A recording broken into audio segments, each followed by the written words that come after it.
बिस्मिल्लाहिर्रहमानिर्रहीम, अस्सलाम वालेकुम। मेरा नाम डॉक्टर आसिफ लतीफ़ है और मैं बतौर कंसल्टेंट न्यूरो फिजिशियन काम कर रहा हूँ। आज हम न्यूरोलॉजी की जिस बीमारी के बारे में बात करेंगे, उस बीमारी के हिसाब से बहुत सारे हमारी सोसाइटी में स्टिग्मास और बहुत सारे मिथ्स अटैच हैं इस बीमारी के साथ।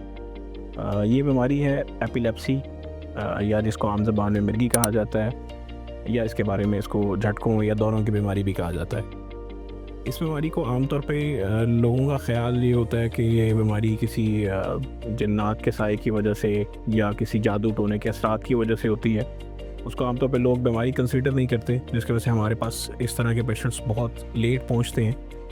ये मिर्गी बेसिकली एक दिमाग की जो इलेक्ट्रिकल एक्टिविटी है उसकी अबनॉर्मेलिटी की वजह से पैदा होने वाली बीमारी है, जिसकी वजह से आमतौर पर मरीज़ बेहोश हो जाते हैं, मरीज़ों को झटके लगते हैं।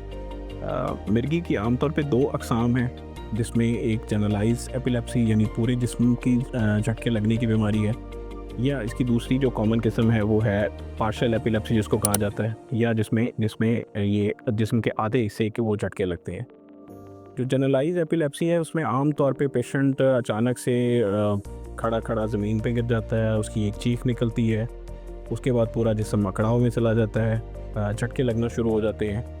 उस दौरान आमतौर पे पेशेंट के मुंह से झाग आती है, आंखें एक जगह ठहर जाती हैं और पेशाब या पखाना भी उस दौरान पेशेंट का खारिज हो जाता है। दूसरी इसमें जनरलाइज एपिलेप्सी में जो इसमें किस्म एक पाई जाती है जो बच्चों में आमतौर पे कॉमन होती है, जिसमें एक एब्सेंट सीजर होते हैं, जिसमें बच्चा अचानक से कोई काम कर रहा होता है, अचानक से थोड़ी देर के लिए ठहरता है, उसकी याददाश्त गुम होती है और वो एक जगह स्टेयर करना शुरू कर देता है और कुछ ही सेकंड्स के बाद आमतौर पे वो दोबारा से उसी काम को रिज्यूम करना शुरू कर देता है। इसको एब्सेंट सीजर्स कहते हैं। दूसरी इसमें जनरलाइज एपिलेप्सी में एक मायोक्लोनिक सीजर्स होते हैं, जिसमें अचानक से झटके के साथ चीज़ें जो है वो बच्चों के हाथों से गिर जाती हैं, या कोई भी जैसे सुबह अगर कोई बच्चा या कोई खातून वो नहाते हुए उसके हाथ से जो है वो साबुन गिर जाता है, या कोई कप अगर पकड़ा हुआ तो वो अचानक से झटके के साथ वो ज़मीन पे गिर जाता है। इसको आमतौर पे मायोक्लोनिक सीजर्स कहते हैं। दूसरी इसमें जो एपिलेप्सी की किस्म जो है उसमें पार्शियल एपिलेप्सी होती है, जिसमें जिस्म का एक हिस्सा इन्वॉल्व होता है, एक साइड को झटके लगते हैं और उस दौरान में पेशेंट का होश कायम भी रह सकता है और बाज़ का पेशेंट जो है मुकम्मल बेहोश भी हो जाते हैं। तो ये कॉमन अक़साम है मिर्गी की।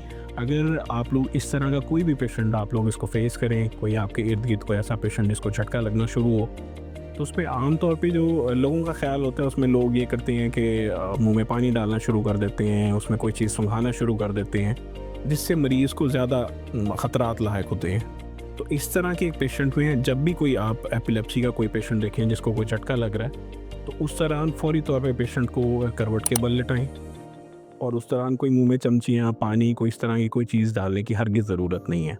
और अगर उसने कोई कॉलर पहना हुआ है, कोई स्कार्फ़ है, तो उसको थोड़ा लूज़ करें और उसको करवट के बल जस्ट लिटा दें। उस दौरान में आपने अगर तो झटका 5 मिनट से ज़्यादा है तो फिर तो पेशेंट को इमीडिएटली इमरजेंसी शिफ्ट कराने की ज़रूरत है। आमतौर पे झटका का दौरानिया जो है वो कुछ सेकंड से कुछ मिनट्स तक होता है, लेस देन 5 मिनट्स के झटके होते हैं। तो उस दौरान सिर्फ आपने करवट के बल लिटाना है और झटका ख़त्म होने का इंतज़ार करना है। और अगर इस तरह के कोई भी पेशेंट्स हों एपिलेप्सी जिनको बार बार दौरे पड़ते हैं, तो उनको चाहिए कि वो अपने किसी भी करीबी न्यूरोलॉजिस्ट से रब्ता करें, ताकि इस बीमारी की वजह से पैदा होने वाली पेचीदगियों से बचा जा सके। आमतौर पे एपिलेप्सी जो है वो 70% पेशेंट्स में अच्छे ट्रीटमेंट के साथ, अच्छी कंपैटिबल डोजेस के साथ 2 साल के ट्रीटमेंट से पेशेंट बेहतर हो सकता है, उनकी दवाइयाँ भी ख़त्म हो सकती हैं। तो इस तरह के केसेस में आप अपने किसी भी करीबी न्यूरोलॉजिस्ट से रब्ता करें। मेरा नाम डॉक्टर मोहम्मद आसिफ लतीफ़ है। मैं बतौर consultant neuro physician Wamiq hospital में शाम 4 से 6 बजे फ्राइडे के दिन अवेलेबल हूँ।